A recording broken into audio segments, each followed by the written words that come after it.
Olá a todos, eu sou a Daniele, e aí a gente vai começar agora mais uma das nossas reuniões científicas, e essa reunião ela é bem especial, né, porque a gente vai tratar de um assunto que vai ser um divisor de águas, assim, no nosso serviço, extremamente importante, né? A gente vai falar um pouquinho sobre gerenciamento do sangue do paciente, né, que é o Patient Blood Management, que é o PBM, no Hospital São Paulo. E a gente tem o prazer de ter uma convidada super especial também, que é uma das responsáveis aí por este projeto, né, que é a professora doutora Isabel Cristina Céspides, que ela é do grupo do PBM do Hospital São Paulo da Unifesp, disciplina de genética, coordenadora aí do programa de pós-graduação em biologia estrutural e funcional. Ela é orientadora também do programa de pós-graduação de medicina, hematologia e oncologia da Escola Paulista de Medicina. E, em sequência, nós teremos uma outra discussão também com o doutor Antônio Alceu dos Santos, cardiologista, doutorando aí pelo programa de pós-graduação em Medicina, Hematologia e Oncologia, da Escola Paulista de Medicina da Unifesp, sob orientação da professora Isabel, que são, assim, duas pessoas fantásticas que estão entendendo bastante do assunto e vão dividir um pouquinho com a gente aprender também. Quem quiser fazer perguntas pode fazer no chat ou até interagir no final. Tudo bem? Então, obrigada. E o doutor Antônio vai falar um pouquinho de eritropoetina, mas ele depois apresenta o nome da aula certinho para nós. Tá bom? Então, obrigada. Muito obrigada, Daniele, pelo convite. Professora Flávia Machado também. Para mim é uma honra estar aqui. Na verdade, a Fernanda, que tem nos acompanhado e faz parte do nosso grupo. Então, a todos vocês, muito obrigada pelo convite. E, na verdade, eu já havia comentado com a Flávia e com a Fernanda, nós deveríamos até ter nos encontrado sobre esse assunto há um tempo anterior, porque o PBM no Hospital São Paulo está acontecendo e vocês são mais do que essenciais nesse contexto, né? Enfim, mas então eu vou fazer uma apresentação breve, eu costumo ser breve mesmo, e tudo bem? Dá para ver? Dá sim, só tem que botar em Sim. modo apresentação. Ótimo. Então, deixa eu colocar aqui. Ok. Então, a gente vai falar, nós vamos conversar um pouco sobre esse assunto, né? A Daniele já comentou do título, gerenciamento do sangue do paciente, em inglês, Patient Blood Management, e a sigla PBM, que é do idioma inglês, ela se consolidou no mundo, mesmo no cenário aqui brasileiro, em outros países também. Virou um consenso internacional usarmos a sigla em inglês PBM, né? Então, como a Daniele comentou, eu estou lotada na disciplina de genética da Escola Paulista de Medicina. Já vou explicar como é que essas coisas se uniram. E então pertenço à Escola Paulista de Medicina da Unifesp e estamos trabalhando no PBM no Hospital São Paulo, gerido pela SPDM. Então, acho que a primeira questão bem importante, que esclarece tudo para a gente continuar depois falando de evidências científicas, é o que é de fato esse PBM, né? Então, existem vários conceitos. Esse conceito desse autor italiano eu acho que é o mais leve para uma apresentação como essa, inicial, que diz que é uma abordagem multimodal e também multidisciplinar, baseada totalmente em evidências científicas, com o objetivo de limitar o uso, ou mesmo evitar o uso e a necessidade de transfusão de sangue. Nós vamos ver que não é estratégia restritiva, muitos lugares, a gente tem feito palestras no Brasil todo, né, por convite de secretarias de Estado, enfim, órgãos públicos e privados, e muita gente, quando a gente começa a falar, não, eu já faço a PBM. Não é verdade, né? Naqueles casos. Porque somente uma estratégia restritiva não resolve a questão do que é posto para o PBM. Também o tratamento da anemia pré-operatória não é suficiente. Por quê? Se nós pensamos que nós queremos evitar o uso de transfusões, e por que evitar? Então, eu estava comentando aqui antes da gravação que eu cheguei nesse assunto porque sou da área genética e ouvi uma sinalização de que receber o tecido sanguíneo de uma outra pessoa, né, um transplante de tecido, tem efeitos altamente significativos do ponto de vista inflamatório, imunomodulatório, e que, inclusive, havia um estímulo de se estudar isso geneticamente. Então, hoje, eu tenho, de fato, um projeto nessa área, eu vou falar mais para frente. E, então, olhando para isso, que, devido aos seus efeitos inflamatórios e imunomodulatórios, olhados hoje na lupa dos estudos moleculares, pensou-se então que era necessário uma mudança no uso de transfusões de sangue. E como mudar? Utilizando então as estratégias do PBM. Existem vários esquemas para representar o PBM. Esse estudo é o que eu mais utilizo, porque eu acho que é o esquema mais esclarecedor. Então, o PBM envolve, nesse esquema, ao menos 38 estratégias, que em geral são agrupadas em 3 pilares para serem utilizados no momento pré, intra e pós-operatório. Esses 3 pilares agrupam estratégias nos seguintes contextos. Então, pensando em otimizar as células sanguíneas do indivíduo, né? E também tratar ou corrigir anemias ou coagulopatias, então cuidar do tecido sanguíneo desse indivíduo e fortalecer as suas reservas fisiológicas, o primeiro pilar. O segundo pilar, evitar sangramentos ou perda de sangue com boas práticas cirúrgicas e outras estratégias que nós vamos falar mais para frente, inclusive diminuindo a coleta de sangue, porque existe uma anemia iatrogênica por excesso de coleta. Então, aqui, preservar o sangue do próprio paciente. E nesse terceiro pilar, talvez diminuir, ele cabe bem ao contexto de vocês, né? Diminuir a demanda por oxigênio com sedação, por exemplo, ou suporte ventilatório, e outras estratégias que estão aqui nesse terceiro pilar, e ele fala muito de uma mudança de conceito, né? Sobre a tolerância à anemia. Então, qual a diferença de um paciente que tem uma hemoglobina de 6,7 e a hemoglobina de 7,1, isoladamente, né? Então, caiu por terra você usar simplesmente hemoglobina e hematócrito para indicar um tecido de um outro indivíduo que vai ter fortes efeitos naquele organismo, que está tentando se recuperar de uma cirurgia, de um quadro oncológico ou de um trauma. Vai perturbar significativamente o sistema imunológico e a condição inflamatória. Então, aqui é uma mudança de conceito. Quantos parâmetros eu preciso olhar? Se o paciente está estável, evoluindo bem, quais são os parâmetros para evitar, então, o conceito do PBM é evitar o uso de hemocomponentes. Então, por que mudar? Embora nos manuais de hemoterapia, de hematologia e hemoterapia, nós tenhamos essas reações imediatas e tardias, que todos vocês devem ter o conceito de que são de baixíssima prevalência, então, olhando para essas reações, que são aquelas catalogadas, não há uma necessidade de mudança. Por que eu vou mudar minha prática transfusional? Por conta disso que a gente tem comentado desde o início da minha fala.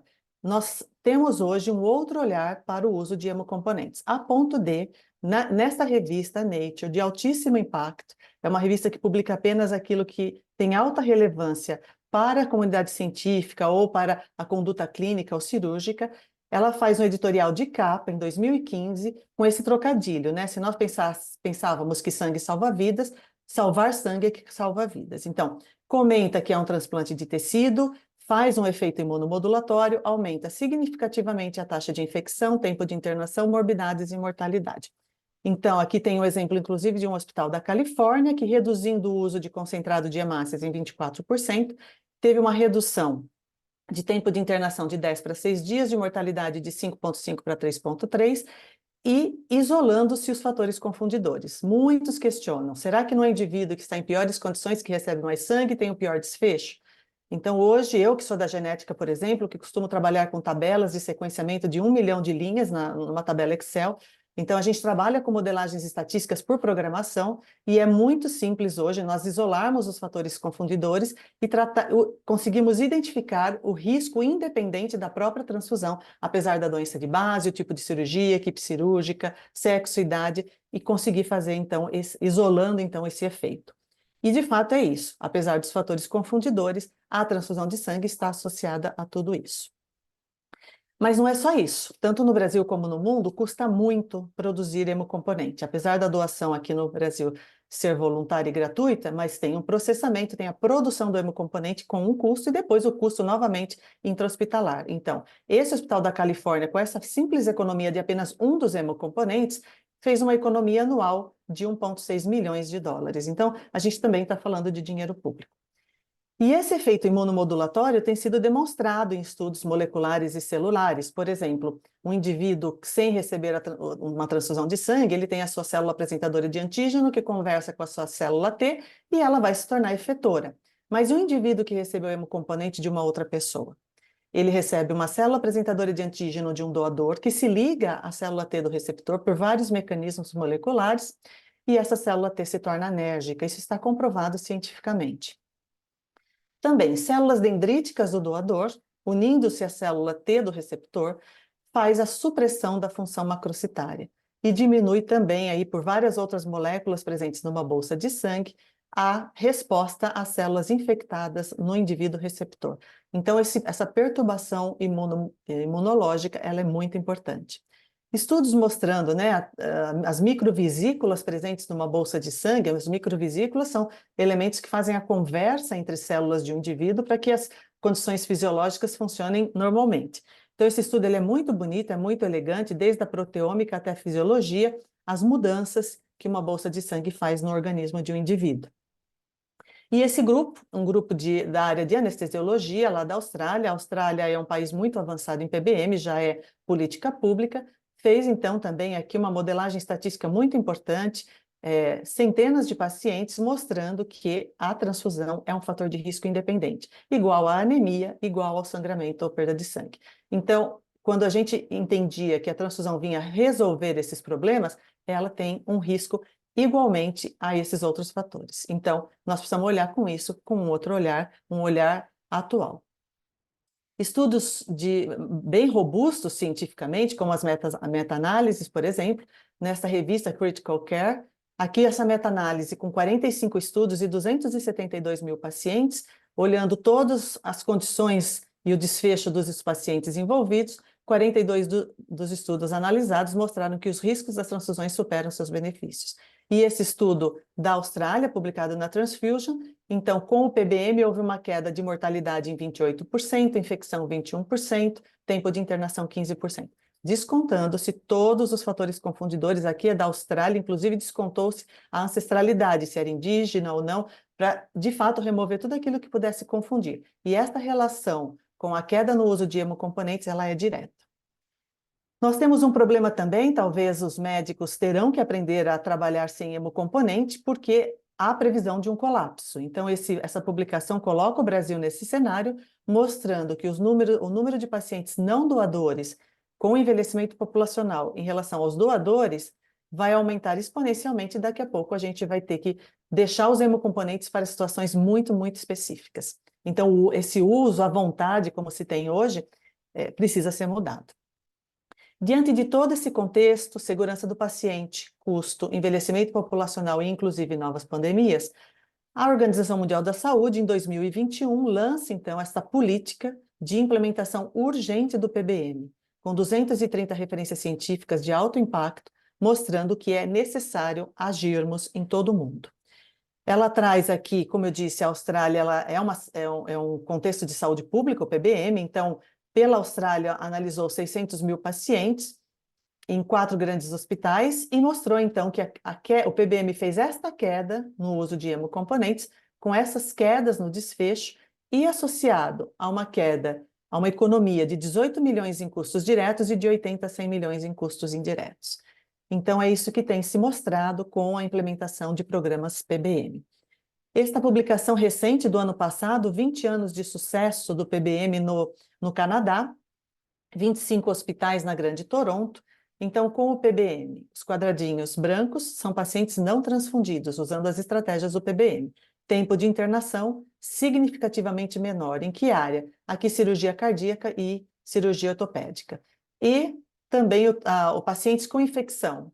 Olha a redução altamente significativa, quadradinho branco, são os pacientes não transfundidos. Então, isso com um número enorme de pacientes, de 20 anos de sucesso do PBM no Canadá. Como é que foi a economia de recurso? Custou para implementar o PBM 3 milhões de dólares canadenses, mas se economizou em custos diretos 14 milhões e em custos indiretos 37 milhões. E mais interessante ainda que agora em 2023, a Joint Commission revisou os prontuários médicos, aqui numa estrutura bem sistematizada, 15 grandes hospitais americanos. Quais foram as prescrições de hemocomponentes realmente necessárias e apropriadas? Apenas 14%. Então, tudo isso tem colocado 86% em risco, esse número enorme de pacientes, e um gasto elevadíssimo, por exemplo, no Brasil, no contexto de um recurso que já é escasso. De fato, no Brasil, para produzirmos hemocomponentes só em 2020, então cada vez que a gente indica uma bolsa ou deixa aquela bolsa lá no centro cirúrgico, o que é que a gente está fazendo, né? Além do risco ao paciente? 1,5 bilhão para a produção hemoterápica em 2020. Apenas concentrado de hemácias infundidos, foi esse o custo, 551 milhões em 2020. Então, é um recurso altamente significativo e que precisa realmente ser repensado. E estudos muito atuais têm mostrado, com muita robustez também, que esta célula, esse glóbulo vermelho, para se manter vivo dentro de uma bolsa plástica. A gente sabe o que acontece, por exemplo, na circulação extracorpórea, né? O sangue entrando em contato com aquele material plástico. Essa célula se incomoda da mesma forma. Então, já se tem mostrado que cai óxido nítrico, 2,3-DPG, hemoglobina livre, esses efeitos fisiológicos que a hemácia precisaria fazer, eles caem ou se perdem. Ainda outros mecanismos que nós não conhecemos, associado a diversos outros parâmetros do indivíduo, está associado ao aumento de morbidade e mortalidade. A gente olha aqui o quanto a hemácia sofre uma alteração morfológica durante o período de estocagem. Então, inclusive, existem estudos de microcirculação, escaneamento de microcirculação lingual. Eu não trouxe hoje para não ocupar muito tempo, mas mostrando o quanto essa hemácia alterada, ela provoca alterações importantes, bloqueios importantes na microcirculação sanguínea, provocando, inclusive, isquemias locais. Então, diante de tudo isso, né, nós comentamos aqui o que é o PBM e por que o PBM, né? A segurança do paciente, dinheiro público, envelhecimento populacional, possíveis novas pandemias. A gente viu a situação durante a pandemia da Covid-19. O que é que nós temos feito e convidamos todos vocês interessados a fazerem conosco, né? Então, as publicações científicas mostram que há um problema muito importante. Já há uma falha na formação em medicina transfusional sem o PBM. Então, quando você questiona, vários dos meus orientados têm aplicado questionários na área médica, tentando buscar o quanto esses médicos tiveram formação crítica sobre o uso de hemocomponente, e é uma formação falha, né? Nas diretrizes curriculares nacionais, a gente não tem isso claramente expresso. Ainda mais em PBM, né? Como fazer sem o sangue. Então, pensando primeiro no contexto educacional, nós criamos uma disciplina eletiva, esse é o único curso médico do mundo que tem uma disciplina eletiva específica em medicina transfusional, PBM.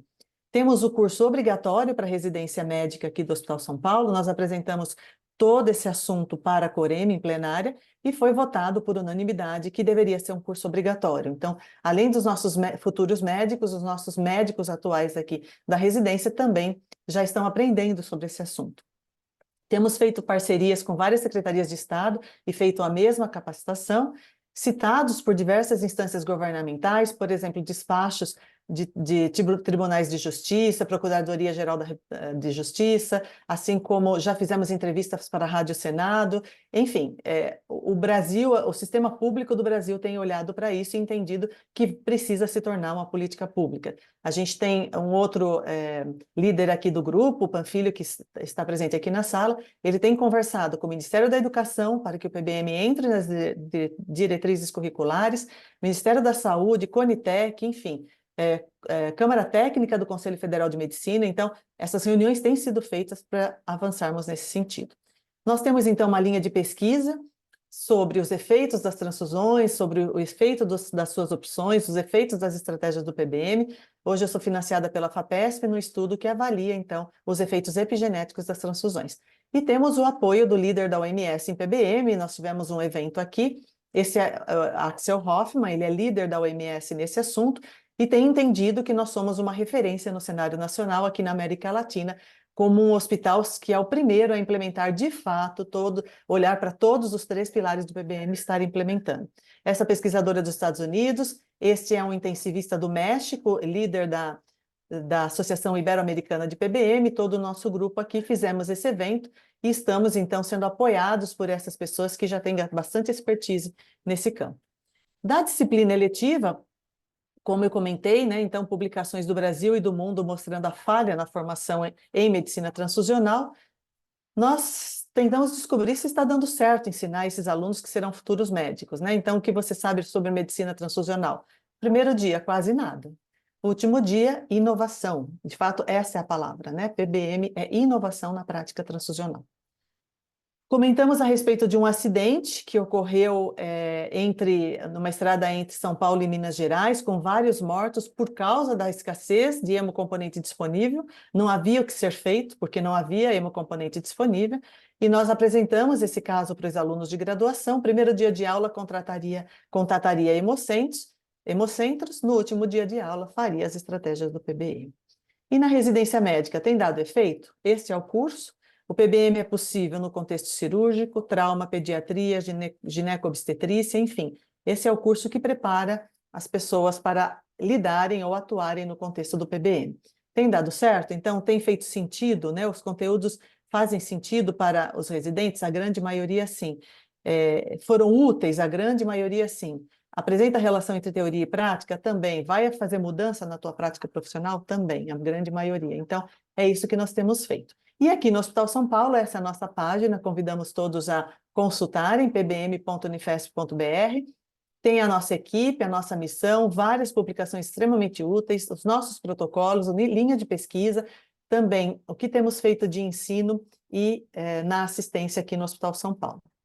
Nós, inclusive, criamos um infográfico do passo a passo, como implementar o PBM, né? Então, a gente precisa, para implementar o PBM, criar um grupo de trabalho, realizar um diagnóstico institucional, o que vocês já sabem sobre, o que é que vocês precisam ser capacitados, e promover essa capacitação personalizada, estabelecer protocolos, definir as estratégias de implementação, criar um ambulatório de anemia no primeiro pilar do PBM, criar um fluxo de interconsultas para o paciente já internado. A gente tem no nosso protocolo hoje como preparar um paciente para cirurgia em até 3 dias, e isso evita, os estudos mostram que preparar um paciente para cirurgia nas suas anemias e coagulopatias diminui a chance de 60% a 70% da necessidade de hemocomponente. Reavaliar também o manejo de sangramentos, reavaliar as coletas de sangue, redefinir conceitos de tolerância à anemia, definir uma data de início, reavaliar mensalmente, fazer coleta de dados. A gente está acompanhando isso, né? O quanto diminuiu de hemocomponentes, as taxas de infecção, tempo de internação, mortalidade. Nós temos acompanhado isso para mostrar que o PBM vale a pena. Uma análise semestral e a manutenção do programa, né? Então, nós vamos trocar uma única ferramenta por um conjunto amplo de ferramentas. Não é difícil, por que o PBM economiza? Tudo que o PBM precisa está na lista Rename e Renem. Então, nós não estamos inventando, né? É fácil fazer. É muito mais vontade e motivação e união para que a gente possa alcançar os resultados necessários. Daquelas 38 estratégias que eu demonstrei naquele esquema daquele autor, o que nós conseguimos fazer no Hospital São Paulo? Porque é adaptável, cada serviço vai entender o que é possível fazer. No primeiro pilar, que é otimizar a massa eritrocitária, o status de coagulação, enfim, tratar esse paciente, nós conseguimos criar um ambulatório de anemia. Então, a doutora Estela Figueiredo e a Melca, responsáveis pelo Hemocentro, disciplina de hematologia, separaram a terça-feira à tarde no Hemocentro só para pacientes PBM. Então, as áreas que nós já implementamos, cirurgia cardíaca e neurocirurgia, encaminham esses pacientes para lá, paciente não internado, e então ele é preparado para a cirurgia e com os recursos necessários de diagnóstico e tratamento. Para o segundo pilar, então, o que é que nós estamos fazendo? Então, o treinamento, a capacitação na utilização de hemodiluição normovolêmica aguda, lembrando que o foco é o paciente não recebeu o DNA de uma outra pessoa. Então, a retirada de um volume de bolsas, que tem uma fórmula específica para isso, né? Do paciente no pré-operatório imediato, você perde sangue diluído e a reposição dessas bolsas no pós-operatório imediato. Também o uso da máquina conhecida como Cell Saver, recuperação intraoperatória de células. Então, o hospital está investindo nisso, está fechando, então, a contratação por comodato de máquinas como essa que nós vamos passar a utilizar, então, aqui no contexto do PBM. Também a utilização de tromboelastograma, também o hospital investiu nisso e está fechando também como contrato de comodato, para que a gente possa fazer uma indicação mais precisa no intraoperatório e no pós-operatório também. Pensando em minimizar a perda de sangue, como eu já comentei, né? Diminuir o número de coletas e talvez o volume, o que também em geral é negociado com o laboratório central. E no terceiro pilar, tentando fazer palestras como essa, mudando o conceito médico de tolerar a anemia do paciente, né? Na Nature tem um comentário que diz que quem tolera anemia é o paciente, mas quem não tolera é o médico. Então, essa mudança de conceito. Esses são os nossos protocolos. Para o primeiro pilar, manejo de anemia, está lá naquela página, nosso no site gratuitamente Manejo de Sangramento, com um olhar no contexto do PBM, né? Um olhar mais refinado, mais específico e preciso para evitar o uso de hemocomponentes. E o que nós temos feito é tentando replicar o modelo para outros hospitais, uma vez que o Hospital São Paulo apostou no nosso grupo e está se tornando uma referência de fato. Então, eu agradeço ao Hospital São Paulo, à SPDM, que tem investido realmente nessa proposta, a Escola Paulista de Medicina, a Unifesp, esse programa de pós-graduação ao qual estou vinculada, Medicina, Hematologia e Oncologia, a FAPESP, que me financia, e a CAPES, e esse é meu e-mail. Não sei se falei muito rápido, mas a ideia é não me tornar tão cansativa. Então, muito obrigada. E fico à disposição, Daniela, acho que passando aí para o Alcino. Será que você quer dividir essas slides com a gente? Eu acho que é melhor ele apresenta e aí depois a gente discute. Pode ser? Pode ser. Ótimo. É porque esse tema é polêmico. Mas vai ser muito boa a discussão. Vamos deixar mais suave aqui. Uhum.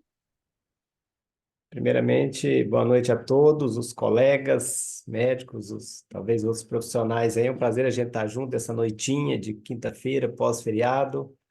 E me sinto orgulhoso, honrado de poder compartilhar conhecimento científico, que é o objetivo dessas reuniões científicas com todos os colegas aí. A doutora Fernanda já conheço lá do grupo, a doutora Flávia também, já tive contato e vários outros aí. Então, eu vou falar um pouquinho sobre o tratamento farmacológico da anemia baseado nesses princípios do programa BBM que a professora Isabel já falou. Quero ser bem simples e o objetivo é ser bem prático aqui com todos vocês. Então, inicialmente, assim, desde 2017, a gente já chamava a atenção da importância, não só desse programa, mas sim de uma estratégia multimodais, e uma equipe multidisciplinar para poder gerenciar e conservar o sangue do próprio paciente. E daí agora a gente vê a participação de todos da medicina intensiva, e lá já mencionava o papel importante dessa equipe multidisciplinar, especialmente do médico de terapia intensiva, deixando claro a importância de controlar sangramento ali na UTI pós-operatório, reduzir flebotomias, microcoletas, conduta restritiva de sangue. Então, o pessoal do Congresso Brasileiro de Cardiologia achou que realmente tinha que continuar fazendo isso, incentivando o desenvolvimento dessas estratégias. É por isso que eu acho que eu estou aqui hoje, junto com a professora Isabel, e vários outros colegas do grupo. Então, nós já temos no grupo a hematologista, já temos a neurocirurgia, já temos cardiologia, enfermagem, e agora estava faltando realmente a equipe de terapia intensiva, que nós temos orgulho e prazer de estar junto. A anemia a gente trata praticamente de duas maneiras hoje, né? Ou com a transfusão de sangue, ou hoje essas estratégias que a gente vê através do PBM, que tem os protocolos que a professora Isabel já mencionou aí. Mas qual delas é melhor, qual que tem eficácia melhor, que a gente tem visto falar nas últimas evidências científicas? Bom, o paciente com anemia não tem dúvida que ele tem que ser tratado, porque o paciente anêmico ele vai evoluir para uma disfunção de injúria de órgãos, né, devido à isquemia, claro, e posteriormente a óbito. Quanto maior o nível crítico de hemoglobina, maior é a chance desse paciente ir a óbito. E lá desde 2002, notem que esse estudo é de 2012, lá já mencionava que para melhorar isso, esse grau de anemia, a gente tinha duas estratégias de tratamento, ou a transfusão, ou a EPO, que é a eritropoetina, que a gente vai falar um pouquinho mais. Isso aqui é um up-to-date sobre as estratégias de conservação do sangue em cirurgia cardíaca. Então, demonstrando desde 2002 esse papel importante da EPO para melhorar o estado de anemia e, consequentemente, melhorar essa hipóxia tecidual. Mas será que a transfusão, ela realmente melhora essa hipóxia tecidual? De acordo com essa revisão sistemática, um estudo publicado na Transfusion Medicine Reviews, em 2017, mostrou que de 17 estudos pesquisados, né, a prática transfusional, transfusão de glóbulos vermelhos, eles não melhoraram essa oxigenação tecidual ou a microcirculação. Então, daí já vem o questionamento. Será que a transfusão que eu estou prescrevendo na UTI para melhorar, talvez aquele ácido lático que está aumentado, vai realmente contribuir para melhorar essa oxigenação tecidual? De acordo com essas evidências, uma revisão sistemática, não é bem assim. E, além do mais, esse publicado no JAMA Surgery, também um estudo recente, publicado em 2018, envolvendo mais de 750 mil pacientes, no norte da América, demonstrou que essa transfusão no intraoperatório ou pós-operatório, ela foi significativamente associada a aumento maior de tromboembolismo venoso. E isso foi dose dependente. Mas é só tromboembolismo, infecções, conforme a gente já viu em vários outros envolvendo 600 mil pacientes publicados pela Organização Mundial de Saúde? Não, aumenta risco também de mortalidade. Às vezes, uma única bolsa, a professora Isabela está iniciando um estudo agora fantástico para avaliar os efeitos epigenéticos, demonstrando os efeitos de uma única bolsa nesse estudo. Mais de 10 mil pacientes de cirurgia cardíaca, que é a minha área, demonstrou redução da sobrevida. Então, não é só infecção que a gente se preocupa ou aquelas reações inflamatórias imunológicas, tem efeito relacionado à mortalidade. E isso nós tivemos a oportunidade de demonstrar em nosso país mesmo, um estudo observacional na Beneficência Portuguesa, onde é que eu trabalho, envolvendo mais de 3.010 pacientes, um grupo transfundido e outro não transfundido. No grupo transfundido foi 1.888, e a gente viu que quanto mais sangue se dá, maior é o índice de mortalidade nesses pacientes em 30 dias, em um ano. Então, por isso que a gente ficou mais preocupado, começou a estudar mais esse assunto, principalmente na área de cirurgia cardíaca, com a proposta de reduzir cada vez mais as taxas transfusionais da equipe. A doutora Ludmila também demonstrou isso no estudo brilhante que ela publicou, um estudo randomizado, publicado no JAMA em 2010. Também, quanto mais sangue se dá, maior são as complicações, principalmente a mortalidade em cirurgia cardíaca. E daí o objetivo principal da gente, com o grupo, aí tá os principais colaboradores desse protocolo que nós elaboramos, para tratar essa anemia, porque isso já é o primeiro pilar. Tratar essa anemia é um dos focos principais do PBM, né? E a gente tem visto isso porque reduz não só o índice transfusional, mas também várias outras complicações.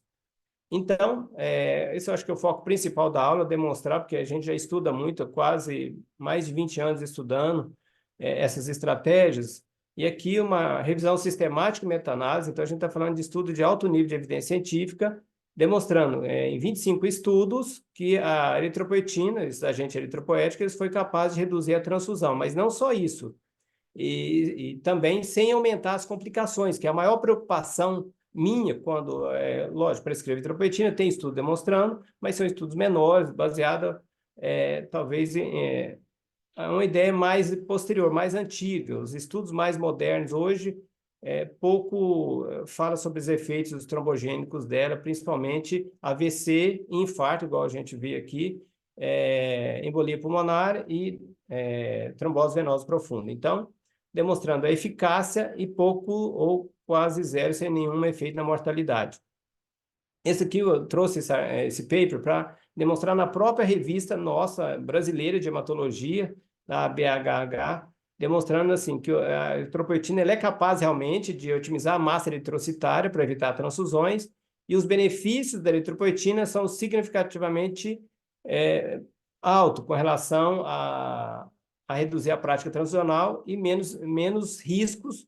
Aqui falou até igual em relação a ambos os grupos. Então, estamos falando de uma droga segura, quando bem utilizada, claro, né? Tem as indicações que a gente vai ver depois, os cuidados que a gente tem que ter, mas trata-se de uma droga segura, de acordo com revistas de impacto e de alto nível de evidência científica. Essa outra publicada até numa revista que publica vários assuntos do PBM, uma revisão sistemática, meta-análise de estudos randomizados. Então, aqui a gente está falando assim, de mais evidência científica, falando do papel importante da eritropoetina. 32 estudos randomizados, mais de 4.750 pacientes, demonstrando que a eritropoetina realmente foi significativa em reduzir a prática transfusional, mas não só isso, ela demonstrou que não havia aumento de risco de complicações tromboembólicas com a eritropoetina administrada no pré-operatório. Então, são estudos de alto nível científico e publicado numa revista também de impacto. Qual que é a dose que a gente utiliza no protocolo? Que é outro questionamento, que a gente está, às vezes, acostumado a utilizar ou observar as doses de eritropoetina de 4.000, 3 vezes por semana, que é a dose que se usa no paciente com insuficiência renal. Mas, de acordo com a Cochrane, agora recente, 2020, de 500 a 600 unidades por quilo. Essa é a dose do nosso protocolo, que foi elaborado junto com praticamente todas as equipes aí, da hematologia, da neurocirurgia, da cardiologia e da cirurgia cardíaca. Então, demonstrando que a eritropoetina mais o ferro, é claro que não vamos dar só eritropoetina, mas ele é capaz de realmente reduzir as necessidades de transfusões de sangue. E também, de acordo com a Cochrane, não houve diferença importante no risco de eventos adversos ou mortalidade entre 30 dias. Então, demonstrando assim que, de acordo com esses altos níveis de evidência científica, é uma droga realmente segura. Isso aqui só para ilustrar um caso que nós publicamos na revista Cardiology Research em 2016, um paciente que nós preparamos, esse paciente renal crônico, para uma cirurgia grave, complexa, que ficou 315 minutos em SEC, e devido a uma arritmia complexa, devido a hiperpotassemia, que esse paciente era portador de insuficiência renal crônica, o potássio elevou muito durante o intraoperatório, teve que fazer uma hemodiálise durante o ato cirúrgico, por incrível que pareça, e aí para poder ele sair da arritmia ventricular, de forma que esse paciente chegou ao nível crítico de 2,9 de hemoglobina, mas com essas estratégias do PBM conseguimos dar alta nesse paciente sem utilizar nenhum hemocomponente. E sem colocar esse paciente, vamos dizer assim, hora nenhuma ele perdeu o sentido, mesmo com 2,9 de hemoglobina, por incrível que pareça, o pessoal já tinha desistido dele, mas ele estava lúcido, consciente e conseguimos retirar. Quando se fala em fenômeno tromboembólico, a preocupação maior é com os pacientes portadores de neoplasia. Esses pacientes pode-se dizer que realmente são os de mais alto grau de fenômenos tromboembólicos, que nós sabemos disso. Então, aí um cuidado mais especial, por isso que eu falei da EPO, quando para esses pacientes a gente chega no nível máximo de menor que 10. Passou de 10, não se tem indicação de usar eritropoetina. A gente vai utilizar o ferro, essas coisas, mas de acordo com a ASCO e a Associação Americana de Oncologia, ela pode ser usada mesmo nesses pacientes, é segura e eficaz em reduzir as necessidades transfusionais quando a hemoglobina é menor que 10.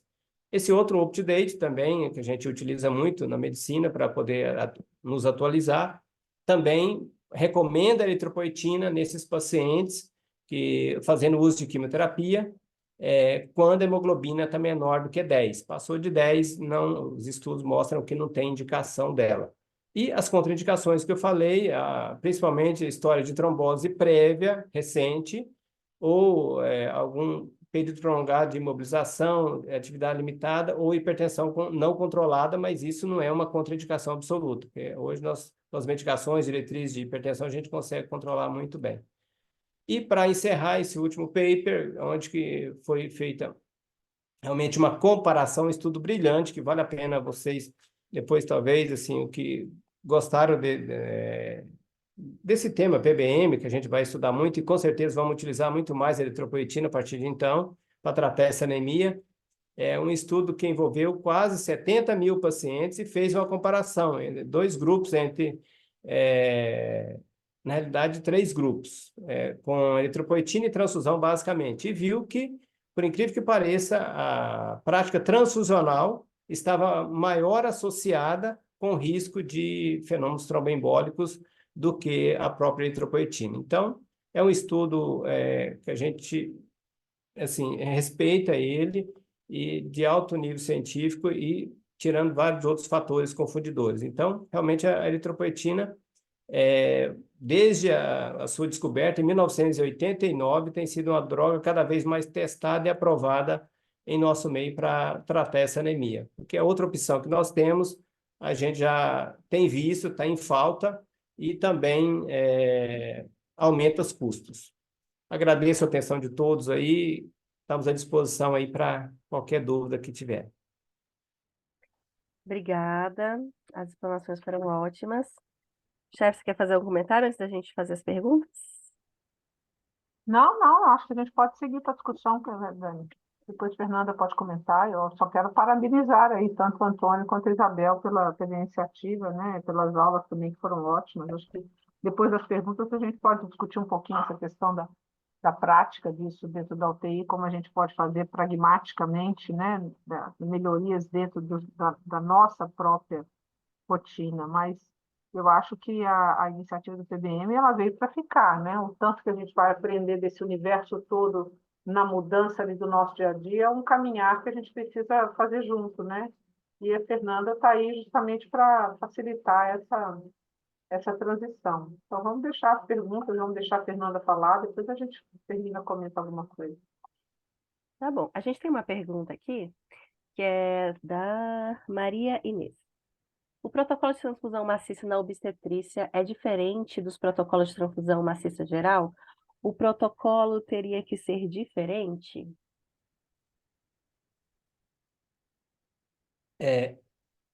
Pode deixar que eu respondo, Isabel, mas pode complementar também. Sim, é diferente, porque obstetrícia envolve outros fatores, né?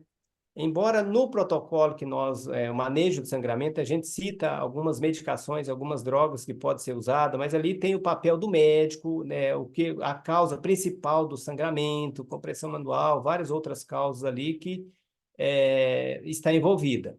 Mas o protocolo que nós elaboramos, assim, num sangramento de urgência, aquele sangramento grave que está ali, tem as drogas que a gente pode usar. O Astranexame, numa dose mais alta, tem que é o Transamin, ou então o concentrado de complexo protrombínico, fibrinogênio, aí vai depender assim, daquele que tem uns critérios ali para a gente ver que tem que otimizar eles. Fibrinogênio tem que ser maior que 2,5, aí o cálcio, várias outras estratégias que a gente teria que usar. Mas, com certeza, a hora que chegar o momento, porque por enquanto, como está sendo um projeto piloto, acho que o professor Isabel vai comentar isso, principalmente com a neurocirurgia e com a cirurgia cardíaca, o foco desse protocolo basicamente é para essas duas áreas. Mas a hora que a obstetrícia, acho que a gente vê que a gente vai sentar e vai rever alguns critérios ali e otimizar mais ainda o protocolo. Tem uma pergunta aqui do Dr. Fernando Ramos, que é o uso de ferro endovenoso em pacientes críticos com alto risco de sepse ou infectados é seguro? E ele parabenizou pela aula. Essa pergunta do Fernando Capciosa. é uma dúvida cruel entre nós mesmos. Mas, assim, Fernando, tem até uma revisão, foi feita uma revisão agora, não é recente, acho que 2022, demonstrando assim, questionando o uso do ferro no paciente com infecção. Mas se a gente for ver aquele estudo, assim, é um estudo grande, acho que envolveu mais de 160 papers, mas assim, aqueles estudos o objetivo do estudo, talvez ele está pensando nesse estudo, Fernando. Não sei se é esse, Fernando, mas é um dos que eu li mais recente é sobre esse estudo e que faz a gente repensar o uso do ferro nesses pacientes críticos de alto risco de sepse. Mas o foco dele não foi para ver o efeito do ferro, essa revisão sistemática, para ver se o ferro era o causador de infecção ou não. Tinha outros objetivos lá para ver. Mas aí, uma subanálise, identificou em 64 que poderiam estar relacionados. Mas se a gente for ler, tinha alguns viés, alguns outros fatores confundidores que a gente pode, assim, em outro momento, relacionar quais são. Mas, assim, a gente tem que ter um olhar crítico realmente nesses pacientes. Não é para todos que a gente vai usar paciente em sepse, né? Tem que avaliar o risco e o benefício, porque também, se eu for transfundir sangue nesse paciente com sepse, eu vou também contribuir para aumentar a mortalidade. O ideal seria a gente ter assim, um estudo randomizado, né, comparando se eu dou sangue, se eu dou ferro. Isso a gente não tem um estudo desse. Qual o grupo que sairia melhor no final das contas? O paciente que está lá com anemia, eu vou transfundir ou eu vou dar ferro, entendeu? A gente não tem um estudo assim para comparar. Então, o que a gente tem é essas análises, né, revisão sistemática, mas até no protocolo a gente menciona, nesses pacientes a gente tem que avaliar muito assim, qual que é o benefício que eu vou fazer com esse paciente, se ele realmente tem necessidade desse ferro ou a transfusão. Mas eu concordo com ele que assim, é cada caso que a gente vai ter que avaliar. Daniele, se você me permite só um comentário, que eu sei que depois tem uma pergunta para você, ao seu do Afonso, mas enfim. O grande problema da transfusão é que ela não teve, como qualquer outro recurso terapêutico, fase de testagem. Fase 1, fase 2, enfim, fase 3. O que aconteceu com a transfusão de sangue é que ela foi sendo experimentada, só que chegou nas guerras mundiais, aquele paper da Nature que eu mostrei faz esse contexto histórico. E ali se pensou, bom, eu estou no hospital de campanha, está perdendo sangue, eu vou pegar e vou infundir sangue. Se ele perdeu esse tecido, é isso que eu vou devolver para ele. E com a evolução, né, com esse apelo que se criou em torno disso, hoje o Comitê de Ética não nos permite, que o Alceu comentou, estudos randomizados em que a gente diga o seguinte, olha, não, eu não vou utilizar o hemocomponente mesmo, né?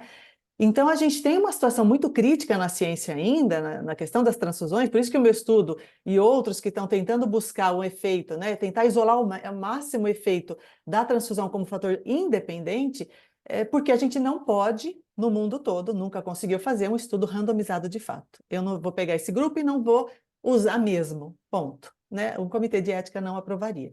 Então, é isso que o Alceu quis dizer, quer dizer, os estudos vão nos dando pistas, né, por estudos observacionais, randomizados, mas que vai até um limite, mas a gente não consegue uma conclusão de fato ainda. Mas nós vamos chegar lá, né? Só um comentário aí, Daniela.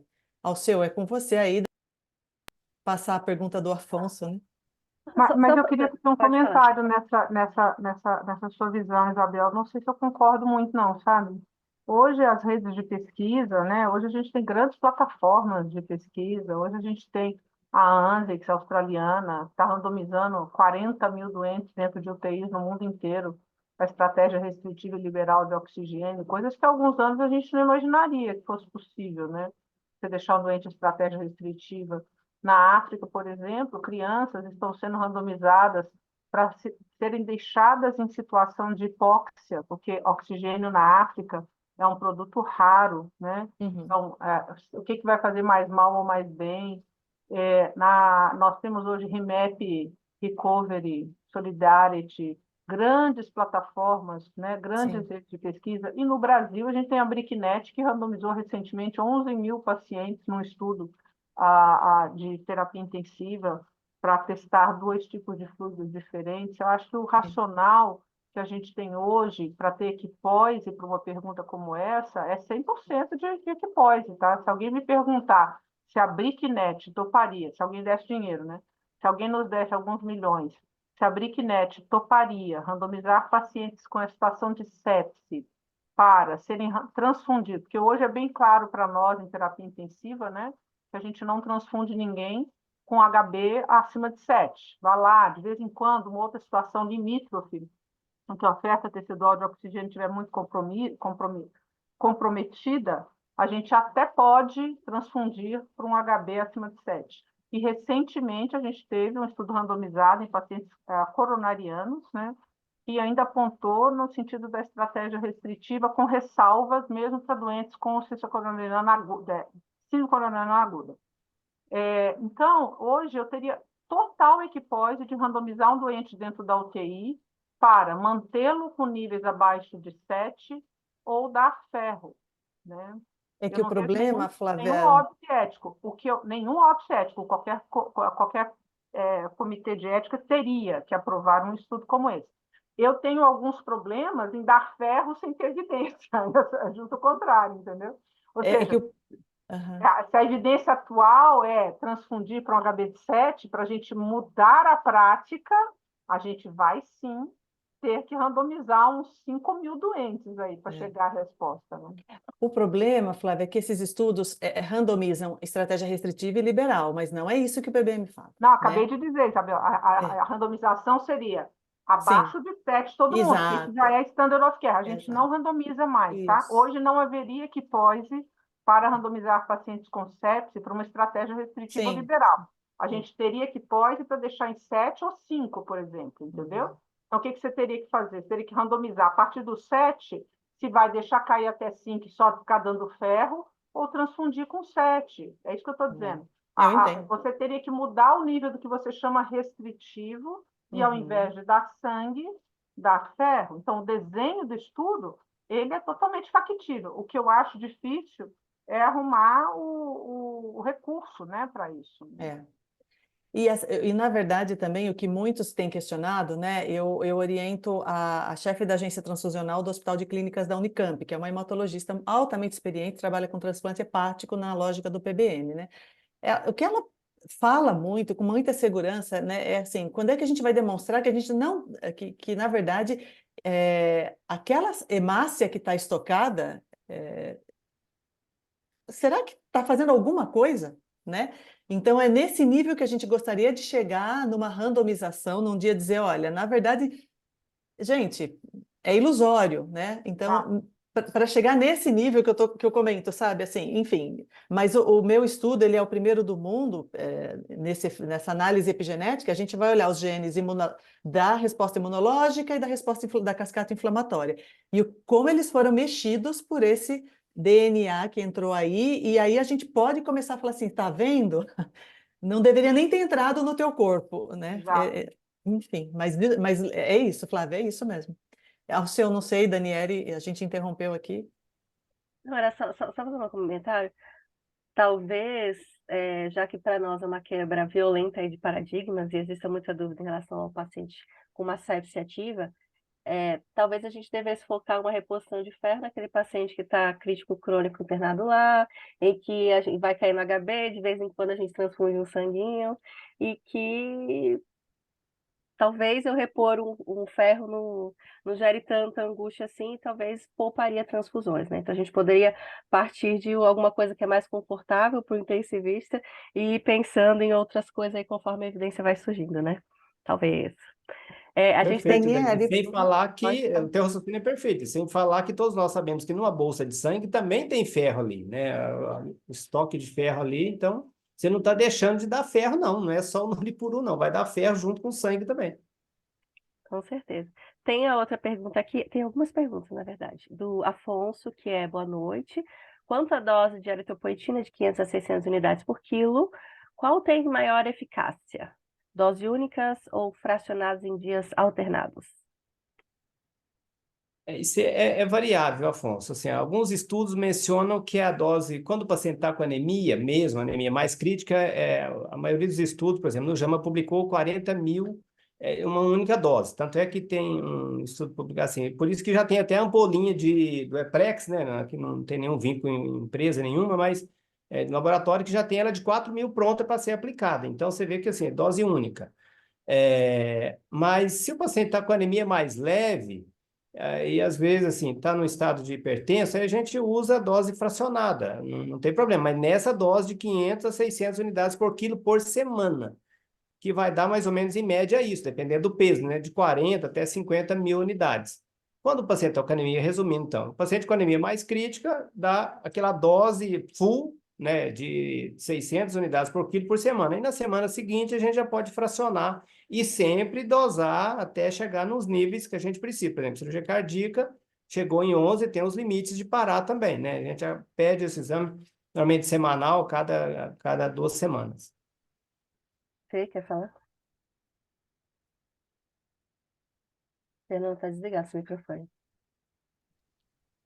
Primeiro, eu queria agradecer ao doutor Antônio e a doutora Isabel, né, por estarem aqui conosco. A gente está falando muito da eritropoetina porque a gente sabe que vai gerar muita discussão dentro das nossas UTIs, né? E aí, o que eu vi pela sua aula, Antônio, mais ou menos, é que os pacientes que a gente vê essas meta-análises são pacientes cirúrgicos, né? Tanto é que você trouxe para a gente pacientes cirúrgicos, e que a eritropoetina foi dada principalmente no pré-operatório, né? E a gente recebe o pós-operatório desses pacientes. E esses pacientes muitas vezes chegam bem inflamados, né, do pós-operatório.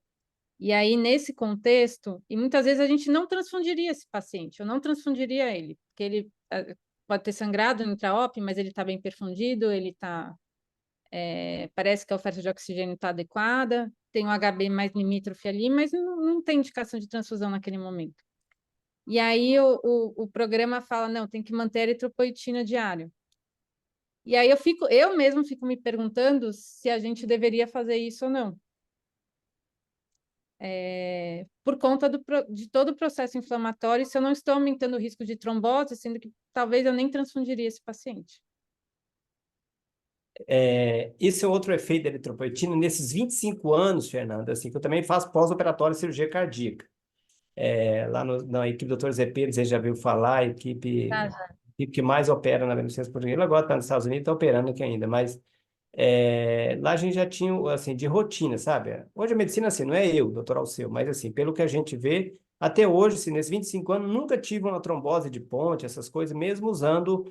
É lógico que no pós-operatório eu não vou utilizar essas doses mais altas, igual a gente está aí, né? Essa dose de 600, é só quando o paciente está crítico, a gente está vendo que ele vai evoluir para um quadro pior, ele vai ter uma pior evolução, aí a gente vai usar uma dose mais alta, mas do contrário, seria uma dose menor que a gente usaria, sabe, para poder tirar. Desses meta-análises, alguns foi utilizado a eritropoetina até no pós-operatório. Se você for ver lá, agora assim, eu não vou me lembrar qual deles que eu citei, mas dá sequência ainda até o terceiro dia, ou segundo dia. Se aquele paciente está melhorando, é lógico que, igual eu falei no início, a eritropoetina sem ferro, ela não funciona. Então, não adianta eu só dar eritropoetina, vou ter que dar ferro nesse paciente, porque ele perdeu sangue, né? Lá, normalmente a gente faz até uma ferritina antes. A maioria dos meus pacientes, quando vai para a cirurgia, a gente faz uma ferritina. Esse vai ser o protocolo agora nosso também, fazer uma ferritina. Se já tinha uma ferritina mais baixa, eu vou ter que dar ferro EV nesse paciente. Aí depois que eu vou dar uma dose. E no protocolo a gente fala, se não tem perspectiva de outra cirurgia, eu tenho que reduzir essa dose de eritropoetina em 25%, às vezes até 50% daquela dose que está lá, para a gente não dar essa dose mais alta, cavalar de 500 a 600 unidades por quilo. Ah, tá. Em relação ao processo inflamatório, isso aí foi, acho que foi o Dr. Spahn, que publicou um artigo na Anesthesia, que mostrou que a dose de 80 unidades por quilo, 80 mil unidades, desculpa, 80 mil unidades no pré-operatório, não aumentou o risco de trombose, e, pelo contrário, diminuiu o processo até inflamatório. É esse que vai ser o trabalho que a gente está fazendo, que a professora Isabel comentou, e que está sendo uma tese de doutorado, né? A professora Isabel depois pode mencionar melhor, de um aluno, doutor Nelson, que a gente vai avaliar exatamente esse processo inflamatório. E, pelo que a gente sabe, a eritropoetina, ela diminui esse processo inflamatório. O paciente que faz uso da eritropoetina, vocês vão começar a notar isso a partir de agora, nesse paciente do PBM. Ele vai sair muito mais fácil no pós-operatório, vocês vão notar isso. Guarda para você ver. Essa síndrome cardioplégica que a gente vê, observa durante a SEC, a eritropoetina parece que ajuda a diminuir esse processo inflamatório, aquelas citocinas muito inflamatórias. E isso que a gente observa, vai ser um pós-operatório muito mais tranquilo do que talvez a gente está acostumado a observar. Desculpa interromper aí, Dani, mas você acha, Antônio, que assim, nós estamos falando de um pós-operatório do paciente de cirurgia cardíaca, e a gente tem muito residente, né? Muitos outros profissionais que estão nos ouvindo aqui, essa reunião, e ela também está gravada. Mas todo esse universo de ação da eritropoetina hoje está um pouco conturbado por doente crítico, né, vamos dizer. Então, só para deixar claro, né, de qual universo a gente está falando quando a gente está falando em começar a dar eritropoetina e ferritina para o doente, né? Porque um outro senão que eu vejo é o alto custo relacionado com a custo-efetividade, ou seja, o que vai adiantar dar eritropoetina para um doente grave dentro da UTI, sendo que ela vai demorar um certo tempo para agir, ela talvez não tenha eficácia insuficiente no doente que está grave demais dentro da UTI. Então, queria te ouvir um pouquinho fora desse nicho aí, né? Porque eu acho que a evidência para doente crítico, né, para o nosso paciente comum de UTI, ela também ainda é muito limitada, ou eu estou enganada? Não, é assim, os maiores, assim, que a gente vê como o projeto PBM é para pacientes pré-operatórios, o maior uso dela, a gente tem visto isso. Mas também, a gente tem um trabalho agora a gente está na expectativa de ser publicado, né, Isabel, na Transfusion Medicine. Aí sim, lá a gente cita algumas outras evidências de pacientes na UTI, sabe? Pacientes, assim, criticamente enfermos. Tanto é que tem essa revisão sistemática, a professora Isabel comentou, de pacientes, assim, críticos na UTI, não para eritropoetina, mas para transfusão, porque se a gente for pensar isso, aí volta de novo. Se esse paciente está crítico já, claro. Se a gente for transfundir esse paciente, você concorda também que a gente vai introduzir outra, é como se fosse um transplante ali que a gente vai complicar ele. A eritropoetina, nós não vamos deixar chegar, isso que é a ideia do projeto que a gente está mencionando, não chegar esse paciente chegar a um nível crítico. Se ele está com 8 de hemoglobina, 7, esse paciente daqui uma semana ele vai transfundir. Se ele evoluir para uma infecção, nós vamos ter que dar sangue nesse paciente. Aí é que vem a nossa capacidade, essa mudança de pensamento e colocar isso em prática, de já começar a tratar esse paciente, repor o ferro dele, da eritropoetina, não precisa ter essas doses cavalares, que a gente está lá no protocolo, não é para dar essa dose para o paciente, que a gente vai usar a dose full, que está lá na Cochrane, de 500 a 600, é um paciente talvez que tenha perspectiva para cirurgia. Esse paciente eu tenho que ser rápido com ele, igual você mencionou, não vai funcionar de um dia para outro, mas assim, com a eritropoetina, se eu aplicar hoje, dentro de 2 ou 3 dias, já vai ter eritrócitos, aí isso vai amadurecer. Com uma semana, você já consegue ganhar juntando com ferro em 1 grama. É como se tivesse transfundido uma bolsa. A gente não está falando assim, pacientes aqueles críticos, né? Não vai funcionar mesmo. Mas se eu conseguir trabalhar nesse paciente para prevenir uma transfusão de sangue, a gente vai beneficiar esse paciente. Correto? Sim. É isso? Tem uma outra pergunta também envolvendo o universo da eritropoetina, que é no renal Sim. crônico, HB menor do que 7, história recente, trombose venosa profunda. Seria seguro retornar a eritropoetina após quanto tempo? Retoma com a dose padrão? A dose No padrão renal de crônico, paciente renal crônico, né? Eu imagino. isso. Aí seria uma dose menor, mas se uma das contraindicações é essa, se tem uma história de TVP recente, aí a gente tem que ter um pouquinho mais de cautela. Não seria uma contraindicação absoluta, mas é uma contraindicação relativa. Por quê? Porque esse paciente já vai estar anticoagulado, né? Esse paciente já está tomando algum inibidor aí para poder evitar outros processos trombóticos. Agora, pelo que a gente tem estudos demonstrando também que o paciente com anemia mais grave, a viscosidade do sangue é muito baixa, a viscosidade sanguínea é muito baixa. E com isso o efeito da EPO, diante de um cenário de viscosidade muito baixa, também a gente sabe que vai ter poucos efeitos trombóticos em virtude disso. Então, assim, se for muito recente, 1 mês ou 2, aí vai dar ferro e vamos aguardar. E seria assim, avaliar caso a caso também, mas é uma das contraindicações relativas e não absoluta, desde que está tomando um anticoagulante. E retorna a dose padrão, né? Porque a dose padrão no renal crônico é 4.000 unidades, 3 vezes por semana, ou 150 unidades por quilo por semana, de 150 até 200. O Fernando Ramos fez só um comentário aqui, se acharia que seria factível fazer esse estudo colocando os pacientes com testemunha de Jeová no grupo de controle, né, com restrição aí de transfusão ao máximo. Só Sim, não sei se eu então, tenho N para isso, né? na verdade, a gente fez uma parceria, Daniele, com o professor Luiz Vicente Garcia, inclusive, eu não sei se alguns aqui assistiram a aula dele na anestésio na quinta-feira, né? E o professor Luiz Vicente Garcia, que é da anestésio lá da USP Ribeirão, ele há mais de 20 anos, né, ele opera pacientes que não aceitam sangue, com a hemodiluição normovolêmica aguda. Então, eu me associei a ele para justamente ter esse grupo de pacientes na análise epigenética. Então, nós vamos ter o sangue no mesmo nível crítico, né? A gente vai tentar parear ao máximo o nível crítico desses pacientes. Então, antes da cirurgia e pós-cirúrgico, quem recebeu sangue e quem não recebeu. E aí nós vamos olhar esse efeito epigenético, então. Então, por isso que nós nos aliamos a um centro que atende e atua mesmo com esses pacientes, para poder chegar nesse contexto.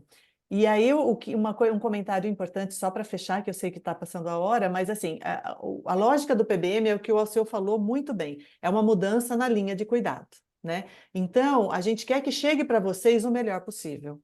E essa mudança na linha de cuidado, né? Hoje você ter 2 hematologistas que estão lá esperando o teu paciente, né, para cuidar dele antes, numa cirurgia eletiva, antes que ele vá para o procedimento cirúrgico, ou mesmo, elas estão fazendo interconsulta, né? Hoje a gente tem no TASI lá, PBM, hematologia. É uma interconsultacioná-las a qualquer momento para a gente também cuidar desse paciente, ele ir para uma cirurgia numa condição melhor. Então, essa linha de cuidado é a lógica do racional do PBM, sem dúvida. Então, é o que o Alceu comentou, né, Alceu? E a gente está evoluindo aí, né? Houve comentários da GO, o trauma, a ortopedia, a GO, a gente já tem conversado, feito essa apresentação, a gente quer evoluir para as outras áreas, o transplante hepático, que faz muito sentido. Então, a gente está querendo... Falta um pouco de perna, né? Se a gente começar a avançar muito, principalmente no ambulatório de anemia, porque nós temos 2 professoras que tiraram uma tarde delas para cuidar disso de uma agenda que já existia. Não é que a gente teve uma contratação de novos hematologistas. Então, é um ambulatório de anemia, também um dos, não sei se o único do Brasil, ou se tiver um ou outro, que abriu um ambulatório anemia PBM, que é o que a gente vê lá fora, né? Elas foram guerreiras, abriram ali e estão trabalhando. Então, a gente vai chegar uma hora que, com a expansão, nós vamos precisar que a gestão nos apoie no sentido de termos mais RH, como dizem. A gente já está um pouquinho avançado na hora, mas eu só queria fazer um comentário que eu acho fundamental, assim. A gente se preocupa muito como intensivista nas coisas polêmicas, né? Tipo ferro, eritropoetina, mas talvez a gente devesse começar pelo básico, né? De evitar transfusão desnecessária, evitar coleta desnecessária. Às vezes o paciente tem um HB lá de 6,7 e ele está super bem. Talvez a gente devesse tolerar neste contexto que a gente vê que não está tendo uma alteração aí dos níveis perfusionais, ou que essa anemia não está gerando problemas para ele, tirar, sei lá, anticoagulante, o paciente vai para procedimento cirúrgico, então talvez a gente devesse, ainda mais para a gente vai ser uma grande quebra de paradigmas, né? A gente devesse começar com coisas mais básicas para que a gente vá se adaptando, né? E nesse contexto eu queria só fazer uma pergunta final, minha, né, pelo menos. Você acha que existiria a possibilidade da gente coletar o sangue dos pacientes do pediátrico, ou isso leva a muito problema na análise do sangue? Repete, Daniela, eu não Daria entendi para a a gente pergunta. coletar, se existe a possibilidade da gente coletar exames básicos em tubo Ah, sim. pediátrico, ou se isso altera muito o resultado do exame? Olha, eu fiz se você me Sim, permite, claro, claro, claro, por favor. a gente está tentando, Daniela, atingir todas as pontas dessa linha de cuidado. Inclusive, depois, Flávia, Fernanda, a gente precisa sentar para conversar, para talvez fazer um protocolo agora, porque a gente tem o protocolo já pronto, pré e intra, falta o pós, né? Então, a gente vai precisar fazer um protocolo com todos vocês de autoria e tal. Então, só um convite, já que a gente vai precisar sentar para fazer isso já. Mas assim, a gente conversou com a chefe do Laboratório Central, a Toninha na época, e hoje agora é uma patologista, eu acho que o nome dela é Luciana, ela me perdoe se eu esqueci. E aí o que ela disse? Ela falou que ali, olhando a rotina, hoje ainda faz mais sentido convencer o médico a pedir menos do que mudar o volume. Então ela disse, olha, vai ter efeito muito mais expressivo, primeiro, diminuir as solicitações. Diminuir volume, a gente pode chegar lá, mas acredite, ela foi categórica. Nós precisamos primeiro trabalhar aí com vocês, Daniela. Então, podemos evoluir para os tubos, mas antes precisa começar aí com quem pede. Tudo bem, então. Então, acho que era isso. Não sei se alguém quer deixar uma imagem Posso dar um uma comentário mensagem só final, rapidinho pode para sim. encerrar? Uhum. Isso aí eu já passei por isso, já convivi com isso. Você imagina 10 anos atrás, o que a gente está raciocinando aqui hoje, o que seria falar microcoleta uns 10 anos atrás? O pessoal não entendia, colocava lá no pedido microcoleta.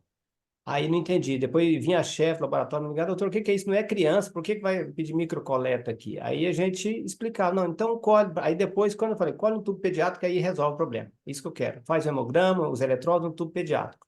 Acabou o problema, é isso que você falou. Então, mas é o excesso de coleta. Se o paciente está bem, a gente, assim, eu tenho certeza que são todos vocês aí, são médicos estudiosos, bons clínicos, né, tudo. Se o paciente está bem, né, não tem por que ficar pedindo exame, igual a professora Isabel falou, diariamente. A gente olhando ali, às vezes, assim, um esteto, às vezes, você olhando a perfusão do dedo, você consegue saber se esse paciente está bem perfundido ou não, se ele está tendo um débito urinário bom. Para que ficar, né, a gente pedindo ureia, creatinina, hemograma, TGO, TGP para esse paciente todo santo dia? Não vai mudar a conduta nossa. É isso que o terceiro pilar fala, assim, a gente só...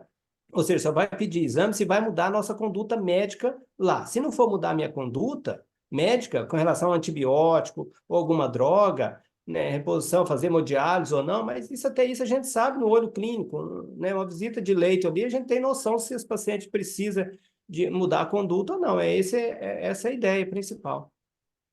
Sim, sim. Quer falar alguma coisa para finalizar, doutora Isabel, para Flávia? Você? Não, eu só queria agradecer novamente, tanto a Isabel quanto a Antônia, aí, pela excelente reunião que vocês nos proporcionaram. Muito Foi ótimo. obrigada também, obrigada mesmo. Tá. Algumas pessoas Também tiveram agradeço aí, problema professora com... Flávia, Fernanda, tamo junto aí. Com certeza. Algumas Obrigado. pessoas tiveram problema com o Obrigada. áudio, mas está gravado, tá? Então, quem quiser ver o finalzinho depois, a gente vai disponibilizar no YouTube. Então, obrigada, Fê. Quer falar alguma coisinha? Não, só tenho a agradecer a Isabel e o Antônio. E vamos lá, vamos fazer esse protocolo aí de pós, cuidar dos nossos pacientes. Menos a mais. Obrigada, gente. Boa noite. Tchau, tchau. Boa Obrigada, Tchau, boa noite. gente. noite, Muito obrigada, tchau, viu? Obrigado. tchau. Tchau, tchau.